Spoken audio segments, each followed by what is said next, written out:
Stefanos Tsitsipas est bel et bien de retour. Le grec âgé de 25 ans revient sur le devant de la scène en foulant le sol monégasque. On le sait, il adore cette surface, la terre battue, d'autant plus à Monaco où il décroche un 3e sacre. Rends-toi bien compte, sur les 4 dernières éditions, le grec il s'est imposé 3 fois. Sa victime du jour se nomme Casper Ruud, le tarif 6-1, 6-4. Donc autant dire que le match a été à sens unique et que le grec a concassé le norvégien. Et honnêtement, ça fait extrêmement plaisir de voir cette reconquête de Stefanos Tsitsipas après toutes les épreuves qu'il a traversées, parce que c'est un joueur qui fait du bien au circuit. Il a cette grinta, ce feu sacré, il est capable de donner des frissons, vraiment de donner un souffle épique à ses matchs, et encore plus sur terre battue, où il a vraiment une science du jeu pour cette surface, avec ses armes, son service, son coup droit, cette lourdeur de balle. Je t'en dis pas plus, on se retrouve après le jingle pour revenir sur la semaine du grec. En avant-match, on pouvait espérer avoir une confrontation serrée avec pourquoi pas un match décousu. Il en a été tout autre, étant donné que Stefanos Tsitsipas s'impose 6-1, 6-4 contre Casper Ruud. Et comme je te l'avais dit dans la vidéo preview, c'est deux joueurs avec des profils similaires, ils ont des forces similaires, le coup droit, des lacunes similaires côté revers. Et leur but, c'est d'être de jouer au jeu du chat et à la souris, de savoir qui allait trouver le revers en premier de son adversaire, insister sur ce compartiment de jeu-là pour gagner du terrain et ensuite attaquer sur le côté coup droit de son adversaire. Après, bien évidemment, on a quand même Stefanos Tsitsipas qui a beaucoup plus d'arguments à faire valoir dans son jeu, son service, où il est beaucoup plus efficace que Casper Ruud, et également une belle main au filet qui allait forcément lui servir avec des armes offensives pour essayer de pénétrer un petit peu plus le court et de faire la différence pour s'imposer contre Casper Ruud. C'est exactement ce qu'on a vu dans ce match. Donc avec forcément un démarrage timide de la part du Norvégien qui a mis son premier jeu de service, et derrière, il va se prendre un violent 7-0 parce que Casper Ruud, il n'y arrivait pas. Dans le jeu, il n'avait pas d'armes pour faire la différence face à Stefanos Tsitsipas. Le Norvégien s'est montré beaucoup trop timide dans ce match, comme il a l'habitude un petit peu d'entamer ses grandes finales, des grands rendez-vous, où certes il a fait plusieurs finales à Roland-Garros, à l'US Open, à Miami, mais à chaque fois il les a perdus. Il n'a pas la bonne attitude. Là où Stefanos Tsitsipas, il a eu un peu de nervosité, il a fait des grosses fautes, d'autant plus qu'il ne fait pas une excellente copie au service, 49% de première balle, 62% de réussite derrière et 68% sur seconde balle. Par contre, il allait chercher ce match. Qu'est-ce que je veux dire par là? Il a des armes offensives, son service, sa volée, et il s'est mis dans la position de conquérant, celui qui allait agresser, qui allait rentrer sur le court pour dire ok, il y a de la tension, on a tous les deux nos opportunités en or d'aller chercher un titre en Masters 1000, mais moi vraiment, je vais aller chercher ce titre, je veux absolument gagner à Monte-Carlo, là où Casper Ruud, il était un petit peu trop en position défensive, même si des fois il jouait à contre-nature, mais on l'a vu durant 1 ou 2 points, mais derrière, il n'arrivait pas du tout à convertir ses occasions, et pourtant il s'est procuré 8 balles de break, toutes sauvées par la part de Tsitsipas. Et ce qui a fait mouche, c'est un schéma de jeu extrêmement clair de la part de Stefanos Tsitsipas, parce que je te l'ai dit, 68% de réussite sur sa seconde balle. Pourquoi? Parce qu'à chaque fois, il allait sur le côté revers de Casper Ruud avec un kick, et ensuite il se procurait une balle courte et il finissait au filet. 19 sur 27 au filet, Stefanos Tsitsipas, qui certes, des fois, il montait un petit peu trop au filet et il n'était pas dans les meilleures dispositions, là où Casper Ruud n'a pas hésité à faire de passing, mais à chaque fois, il a réussi à faire mouche sur ses secondes balles, où Casper Ruud, on sait, côté revers, c'est compliqué, il peine à trouver la bonne solution à la relance. Généralement, sur ses premières balles, c'est mieux d'axer sur son côté coup droit, où il a tendance à choper, où il a du mal, quand il est pris de vitesse sur son côté coup droit. Et globalement, Stefanos Tsitsipas, il a fait le jeu avec son coup droit qui, je trouve, est beaucoup plus puissant que celui de Casper Ruud. Il a énormément de lift, de volume. Et Casper Ruud, lui, hormis sur quelques séquences, il n'a pas réussi à faire la différence avec son côté coup droit. Il lui restait peut-être cette diagonale côté revers.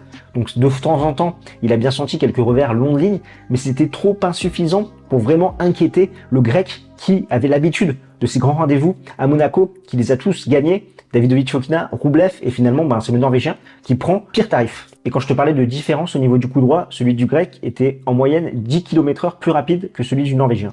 Alors oui, on a eu match un petit peu dans le second set, quand Casper Ruud a stoppé l'hémorragie de ses 7 jeux d'affilée, où il a réussi à tenir ses jeux de service et derrière à inquiéter un petit peu Stefanos Tsitsipas sur les siens, mais à chaque fois il s'est montré beaucoup trop passif, il n'a pas su ajuster sa position à la relance, il s'est exposé à chaque fois sur ses kicks côté revers, où Steph a très bien défendu avec de belles attaques longue ligne, ça a fait plaisir, et au moment de rester en vie dans ce match, c'est là qu'il a totalement craqué Casper Ruud et que Stefanos Tsitsipas s'est engouffré d'un magnifique coup droit gagnant pour s'imposer une 3e fois à Monte-Carlo. 3e titre à Monte-Carlo après 2021 et 2022, et surtout il rentre dans le cercle très fermé des joueurs à avoir au moins soulevé 3 trophées à Monaco avec Borg, Nastase, Muster et Rafael Nadal bien évidemment.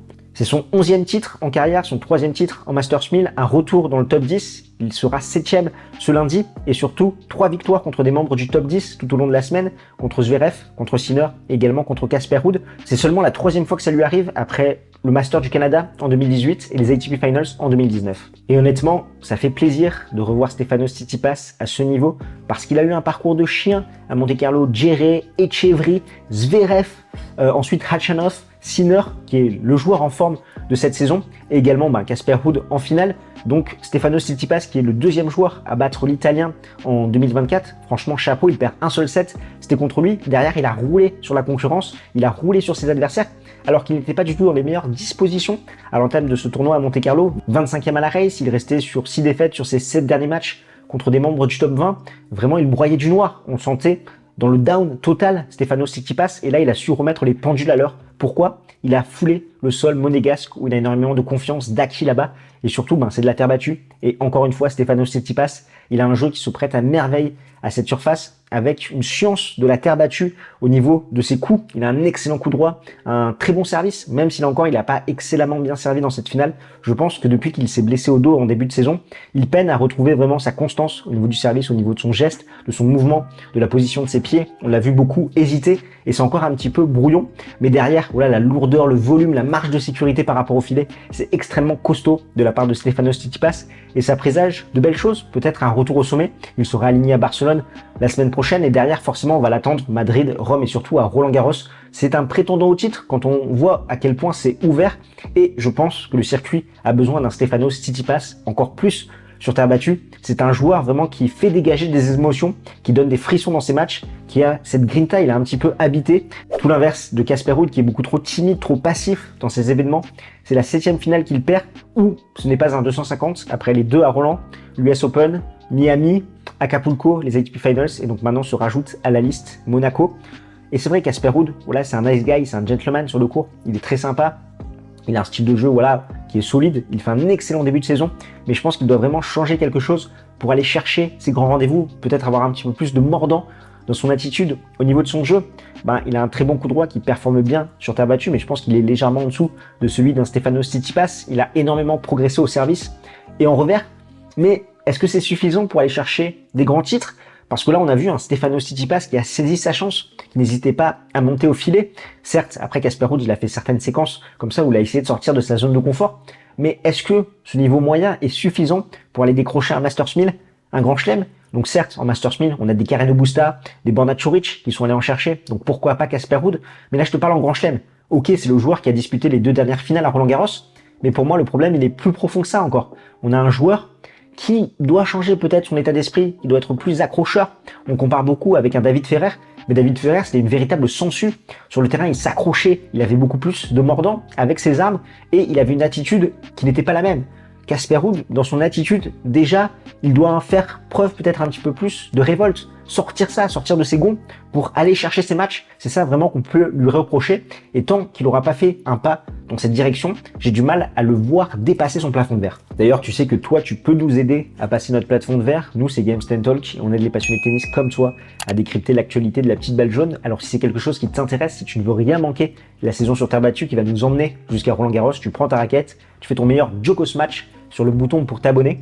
Et si cette pastille t'apporte de la valeur, tu peux mettre un pouce bleu qui va permettre à cette vidéo d'être recommandée à d'autres passionnés comme toi. Monte-Carlo était le 3e Masters 1000 de l'année, c'est l'heure de dresser le bilan. Déjà, c'est plaisant d'avoir un Masters 1000 compact en une semaine. Il se passe quasiment des dingueries chaque jour, mais je trouve qu'on a eu un Masters 1000 quand même poussif sur le démarrage avec beaucoup de journées interrompues par la pluie, pas de grands matchs. Et finalement, il y a eu ce souffle épique qui est arrivé en 8e de finale avec ce Holger Rune contre Grigor Dimitrov. Le Danois a vraiment fait plaisir tout au long de cette semaine, un sacré match, un sacré combat. Franchement, chapeau. Il a su remettre ça contre Yannick Sinner le lendemain. Et ensuite, on a eu ce Stefanos Tsitsipas, Yannick Sinner en demi-finale.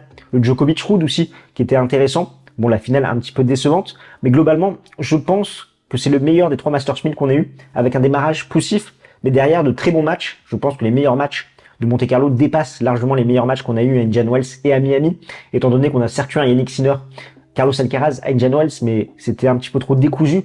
Là, le Dimitrov Rune, le Sinner Tsitsipas, le Rune Sinner, franchement, très très costaud en termes de niveau de jeu, d'intensité, ça fait plaisir. Après, forcément, la terre battue s'y prête un petit peu plus. Donc, j'attendais ces frissons, ce souffle épique. Et je pense que j'ai été assez servi à Monte-Carlo. Donc ça présage du bon pour la suite de la saison sur terre, avec vraiment des outsiders, des favoris sur terre battue qui pointent le bout de leur nez. On a bien évidemment Yannick Sinner, l'homme de la saison 2024, encore un grand chapeau pour avoir réussi cette transition Miami-Monte-Carlo. Ce n'est jamais simple. Et il y a eu cette erreur d'arbitrage à 3-1 où il aurait pu faire 4-1 contre Stefanos Tsitsipas, donc ça ternit forcément un peu son parcours. On a Joel Geroun qui est ultra menaçant, certes il est un petit peu foufou, mais il a su enchaîner Nagal, Dimitrov et il était pas loin de battre Yannick Sinner aussi, sachant qu'il l'emmène dans un troisième set. On a Stefanos Tsitsipas qui revient au devant de la scène. On a Carlos Alcaraz qui là pour le moment est blessé, il ne jouera pas à Barcelone, mais il va revenir avec du jus pour Madrid, Rome et Roland-Garros, là où il avait souvent beaucoup à donner dans l'enchaînement Barcelone-Madrid. Il était un petit peu cuit pour Rome, donc pourquoi pas, ça peut lui donner un second souffle tout ça. On a bien évidemment aussi Novak Djokovic. Djokovic, il faut compter sur lui, bien évidemment. Je trouve que ses temps de passage sont un peu en avance par rapport aux années précédentes. Comme je l'ai dit, lui, quand il arrive sur terre battue, il y a 3 axes. Son service, son coup droit, et également son fitness, sa cardio. Le service, le coup droit, pas mal, mais c'est vraiment le physique qui a pêché avec ces conditions un petit peu chaudes. C'était 25 degrés, on l'a vu contre Dominor, contre Casper Ruud, qui lui a emmené dans une filière inconfortable, où il n'a pas su être suffisamment agressif, mais il va pouvoir monter en puissance d'ici Roland-Garros, donc ça c'est extrêmement plaisant pour lui. Et finalement, le seul point noir de cette semaine, c'est des erreurs d'arbitrage grossières qui ont pénalisé pas mal de joueurs, un Holger Rune, un Yannick Sinner. Et après, bon, on se pose toujours la question des arbitres ou des machines, où ça va sans doute évoluer d'ici 2025. Mais c'est vrai que c'est un peu frustrant, on reste un petit peu sur notre faim, et ça fait des dramas qui n'ont pas lieu d'être, étant donné que la balle est faute de base. Donc là, le fait que le point ne soit pas accordé, c'est un petit peu pénalisant, et il peut y avoir certaines répercussions, comme ça a été le cas dans le match du Yannick Sinner, Stefanos Tsitsipas. Et encore une fois, cela n'enlève rien à la victoire de celui qui s'impose, étant donné qu'il le mérite totalement. Pas le temps de souffler en tout cas, ça s'enchaîne dès ce lundi à Barcelone avec potentiellement le retour de Rafael Nadal. S'il venait à jouer, on sera là bien évidemment pour couvrir tous ces matchs en live comment, pour voir un petit peu les sensations de l'Espagnol, savoir s'il est capable de s'aligner à Roland-Garros, de monter en puissance, de gagner quelques points et surtout d'être dans un niveau assez compétitif pour glaner 2-3 victoires par-ci par-là. On sera là, compte sur nous, tu sais ce qu'il te reste à faire. Et si tu veux patienter d'ici là, je t'invite à aller voir cette vidéo où on retraçait justement les galères de Stefanos Tsitsipas.